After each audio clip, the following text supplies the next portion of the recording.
রায়গঞ্জের শিক্ষা জগতে একটি পরিচিত নাম ডক্টর বিনয় লাহা। তিনি শিক্ষকতা শুরু করেন গৃহশিক্ষকতা দিয়ে। তখন তিনি বর্ধমান বিশ্ববিদ্যালয় অধীনস্থ স্বনামধন্য কলেজ রানীগঞ্জ TDB কলেজের ছাত্র। পড়াতেন তার বেড়ে ওঠার শহর দুর্গাপুরে।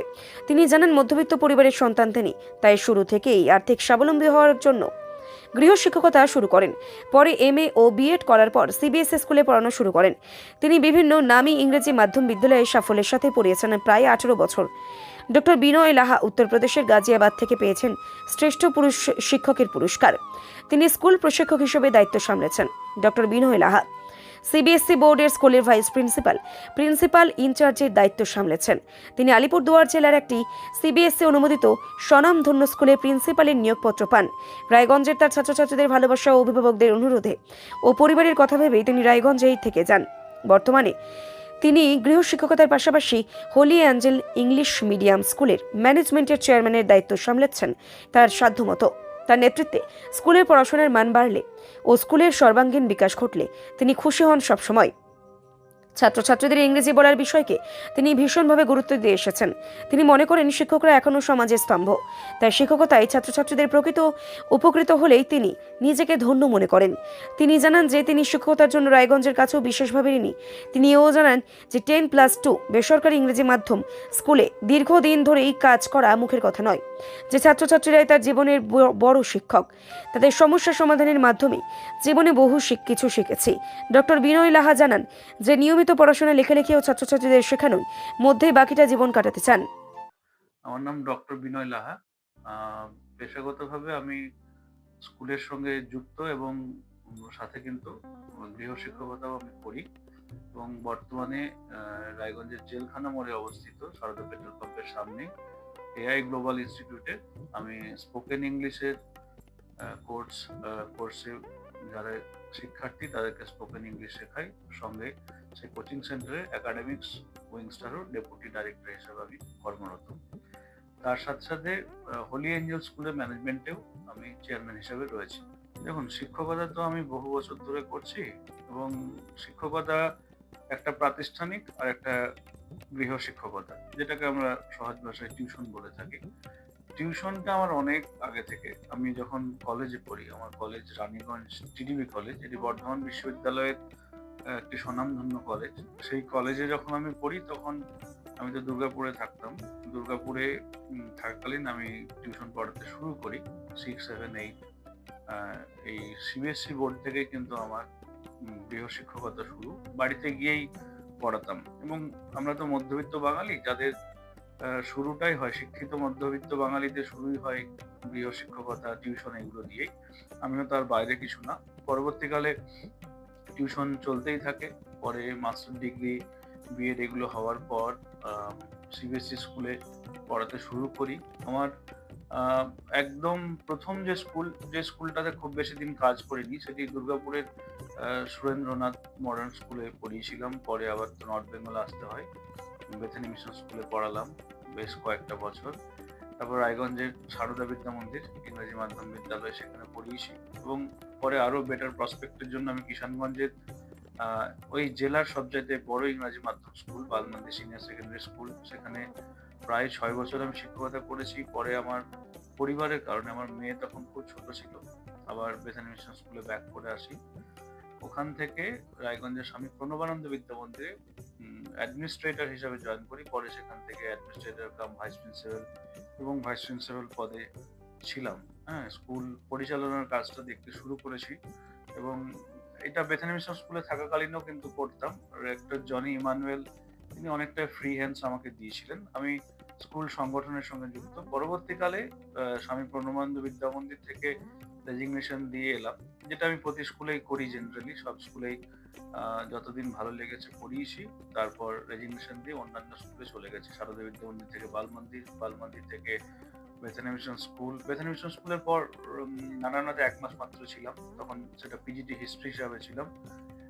এবং পরে আবার স্বামী প্রণবানন্দ বিদ্যা মন্দিরে এলাম। ওখান থেকে ওই কাজটি ছেড়ে দেওয়ার পরে যেহেতু একটা মনোমালিন্যও হয়েছিল, তারপর আমি আবার স্কুল সংগঠন, যেহেতু আমার খুব পছন্দ, মানে স্কুল তৈরি করতে আমার ভালো লাগে। রায়গঞ্জের 25 বছরের পুরনো একটি upper primary school Holy Angels English medium স্কুলে ম্যানেজমেন্টের সঙ্গে যুক্ত হয়েছি এবং সেই স্কুলটি পরিচালনার দিকটিও দেখছি এবং যার আনুকূল্যে এই কাজটা হচ্ছে তিনি হচ্ছেন পুষ্পা মজুমদার ম্যাডাম। তিনি ওই স্কুলের ডাইরেক্টর এবং সাথে সাথে টিউশন আমি কোনোদিন কিন্তু ছাড়িনি। টিউশনটা আমি বাড়িতেও পড়াই। আমার বাড়ির যে টিউশন রয়েছে সেখানে আমার অনেক ছাত্রছাত্রী প্রতি বছরই খুব আমি সফলভাবে তারা জীবনে এগিয়ে যাচ্ছে এবং নাম্বারের দিক থেকেও যথেষ্ট নাম্বার তারা ক্যারি করছে। আমার হাত দিয়ে রায়গঞ্জের সিবিএসসির ক্লাস 12 এ 100 তে 100 পেয়েছে। 99 পেয়েছে, 100 র মধ্যে 98 পেয়েছে। অ্যাপার্ট ফ্রম দিস আমি সিবিএসসি বোর্ডের এক্সামিনার ছিলাম, কপি ইভ্যালুয়েটেড ছিলাম। আমি এক্সটার্নাল, ইন্টারনাল হিসাবে অনেক স্কুলে আমি ডিউটি দিয়ে এসেছি এবং বলতে গেলে উত্তর দিনাজপুরের প্রায় সবকটা স্কুলে 9টা স্কুলেই 9টা অনুমোদিত ইংরেজি মাধ্যম বিদ্যালয়ে আমি হিস্ট্রি পিজিটি হিসাবে কিন্তু হিস্ট্রি পিজিটির পরীক্ষক হিসাবে আমি গেছি এবং সেগুলো আমি কন্ডাক্ট করেছি। আর এখন তো যেহেতু সময়টাও যেভাবে এগোচ্ছে আর কি, মানে এটাও তো অনেক সময় হয় যে নিজের ভিতরের যে ইচ্ছাটা, হ্যাঁ, আমি যেহেতু ডক্টরেটও করলাম রায়গঞ্জ বিশ্ববিদ্যালয় থেকে, আমার এখন কলেজ এবং বিশ্ববিদ্যালয়ের ছাত্রছাত্রীদেরও পড়ানোর খুব একটা ইচ্ছা রয়েছে, তাদেরকেও কোচিং দেওয়ার আমার ইচ্ছা রয়েছে এবং সাথে সাথে সিবিএসসি বোর্ডের ক্লাস 6 থেকে একদম 12 অবধি সোশ্যাল স্টাডিজ এবং 11-12 হিস্ট্রি এবং পলিটিক্যাল সায়েন্স এই বিষয়গুলো আমি পড়াচ্ছি।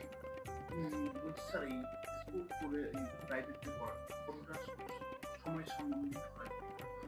দেখুন, আমি মূলত সকাল দিকে পড়াই না।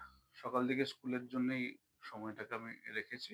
সন্ধ্যার দিকটা, বিকালের দিকটা এই সময়গুলোই মূলত পড়াচ্ছি। আর আপাতত শনিবার এবং রবিবার এআই গ্লোবাল ইনস্টিটিউটে আমি স্পোকেন ইংলিশে নিজে পড়াচ্ছি ওখানে। সঙ্গে আরো কিছু শিক্ষকও রয়েছেন। স্যার যেহেতু পড়াশোনার মান অনেকটা কমে গিয়েছে, মোবাইলে প্রতিযোগিতার আসক্ত হয়েছে, সেই জন্য ছাত্রছাত্রীদের কিভাবে প্রভাবিত করে? দেখুন, বই পড়তেই হবে এবং টেক্সট বই যেগুলো রয়েছে, এনসিইআরটির যে বই সিবিএসসি বোর্ডের ক্ষেত্রে, সেই বইগুলোকে কিন্তু স্টুডেন্টদের পড়তেই হবে। যারা টেক্সট খুব ভালোভাবে পড়বে তাদের নাম্বার পেতে কোনো অসুবিধা হবে না এবং জ্ঞান আহরণের কিন্তু একটা বড় জায়গা হচ্ছে টেক্সট বই।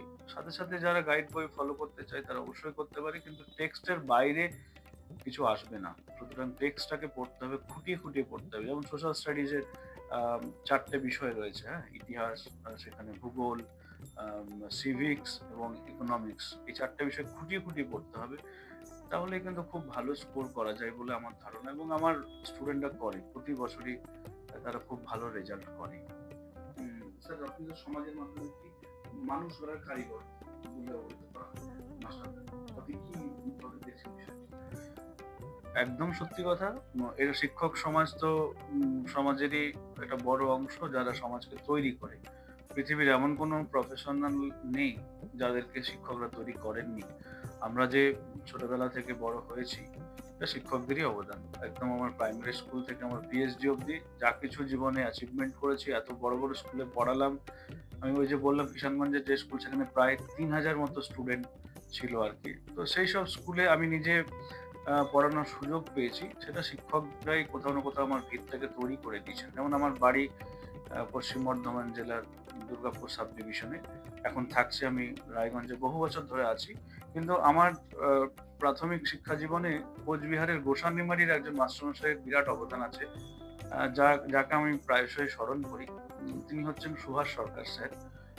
তিনি হাতে ধরে আমাকে বেশ কিছু জিনিস কিন্তু শিখিয়েছিলেন, যেগুলো আজও আমি ভুলতে পারিনি এবং তার দেখানো পথেই কিন্তু অনেক কিছু শিখেছে এবং সাথে সাথে অনেক মাস্টারমশাই আমার জীবনে জড়িয়ে গেছেন।